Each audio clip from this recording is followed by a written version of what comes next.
За тэгвэл 1998 онд батлагдсан хэвлэлийн эрх чөлөөний тухай хуулийг шинжилэн өөрчлөөр сүүлийн 10 гаруй жилийн хугацаанд 11 хуулийн төсөл боловсруулан өргөн барьсан ч парламентын босго давж чадаагүй л байгаа.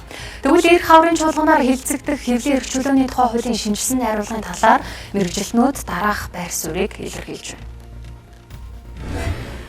Хууль зүйн амнаас боловсруулаад одоо өргөн барьж байгаа энэ хуулийн хувьд гэх юм бол яг хэвлэлийн эрх чөлөөний тухай хууль гэхээсээ илүү хэвлэл мэдээллийн хэрэгсэл зориулсан одоо ийм хуулийн төсөл байна гэж бол судлаачийн хувьд харж байгаа.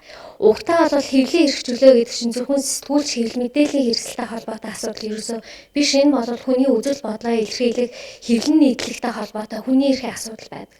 Тэгтэл одоо боловсруулагдсан энэ хууль нь болохоор яг одоо сэтгүүлч хэвлэл мэдээллийн хэрэгсэл рүү илүүтэй хэлбийсэн тийм зохицуулт болоод байгаа нь өөрөө хэвлэлийн эрх чөлөөний тухай хуулийн одоо тэр үндсэн концепцийг бол алдагдуулж байна гэж үзэж байгаа. Энэ хуулийн дээр нэг анхаарах ёстой зүйл бол эрүүгийн хуулийн дээр байгаа худал мэдээлэл, илт худал мэдээлэл гэснийг хуулийн дээр тайлбарлаад оруулсан мэлээ. Энэ бол байж болохгүй зүйл.